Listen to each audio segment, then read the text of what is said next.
The Newsday continues here on One News Now. I'm Riza Diaz. Despite an uptick in cases, the IATF is loosening restrictions for arriving Filipinos as well as foreigners into the country. That's alongside the continued call for vaccination amid the near expiration of 2 million vaccine doses. Marian Enriquez has the story. 2 million. That's the number of COVID jabs set to expire by the end of June.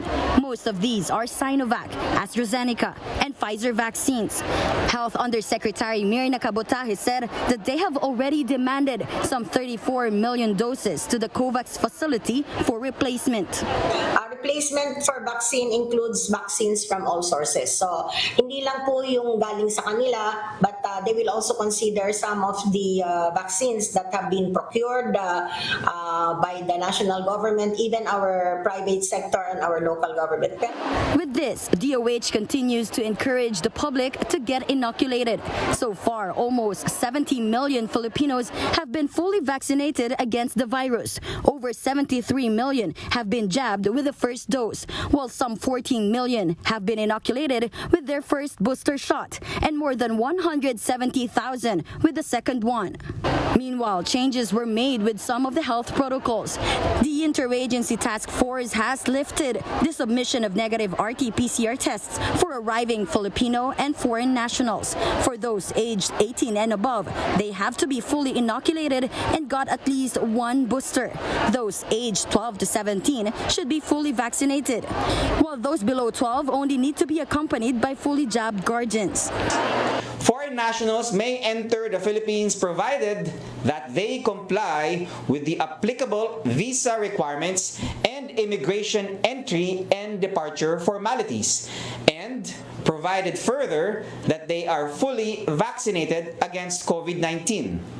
Aside from this, DOH has announced the removal of PhilHealth or medical insurance requirement for collegiate face-to-face classes.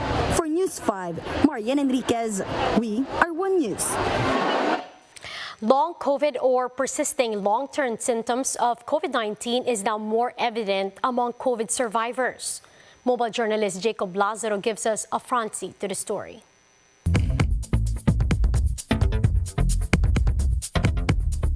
The 2022 elections were full of surprises, with neophyte candidates beating out old-timers in the party list race.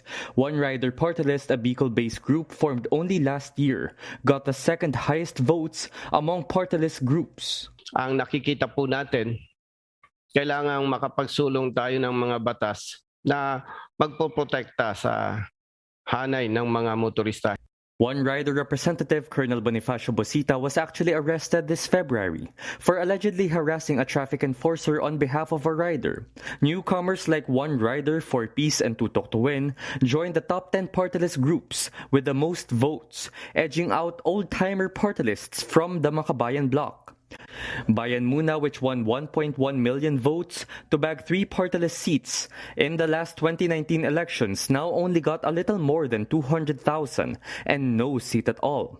Affiliated groups like Gabriela, ACT Teachers, and Kabataan just squeezed past the minimum numbers to get 1 seat each.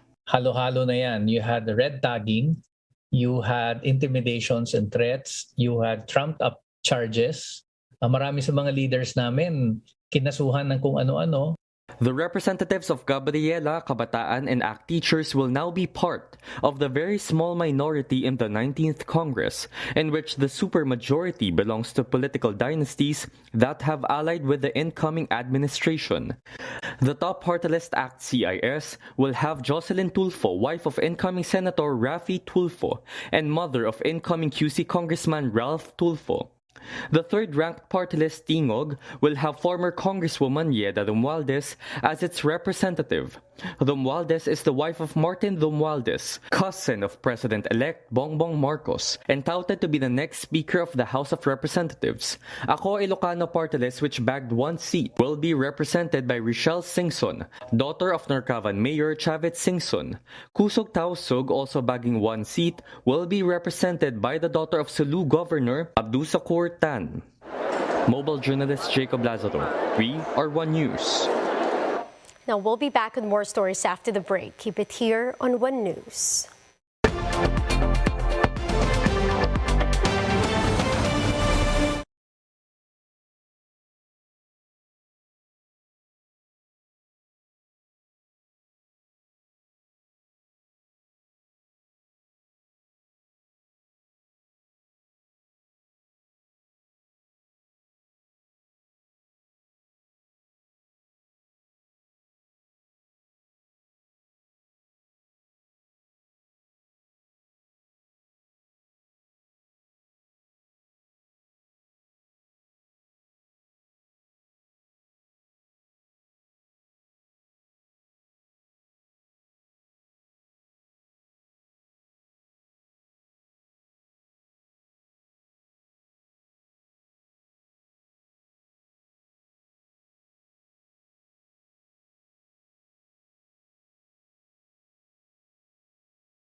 You're still watching One News Now. I'm Riza Diaz.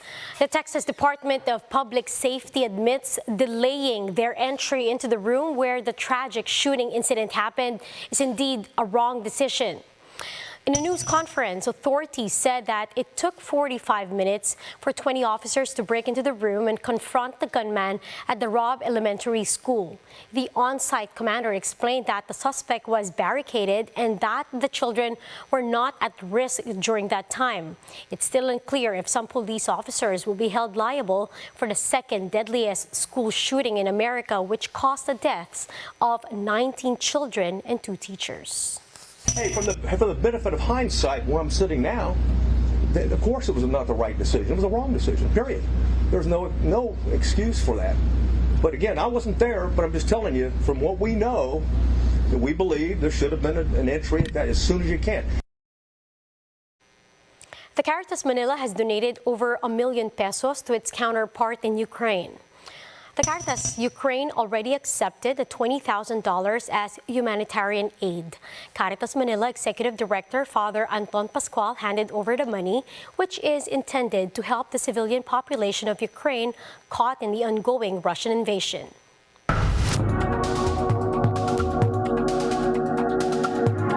International colleges are now launching TikTok classes for influencers making at least $5,000. More details in this Bloomberg report.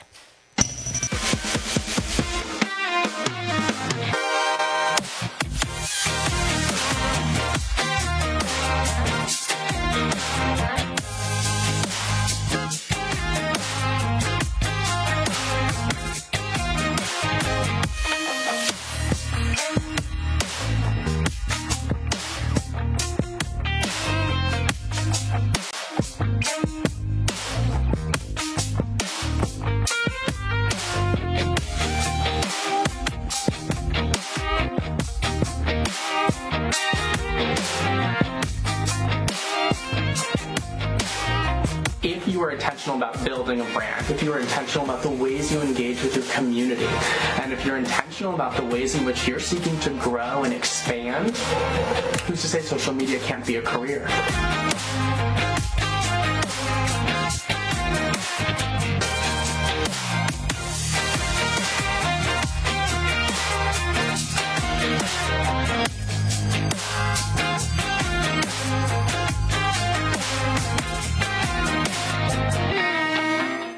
And those are the top stories of the hour. Join us later again at 10:15 in the morning as we continue to monitor the day's biggest stories.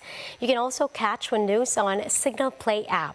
Register for a free account on www.signalplay.com and stream One News live anytime, anywhere. I'm Riza Diaz. Mask on, wash hands, and stay safe, Philippines. We are One News.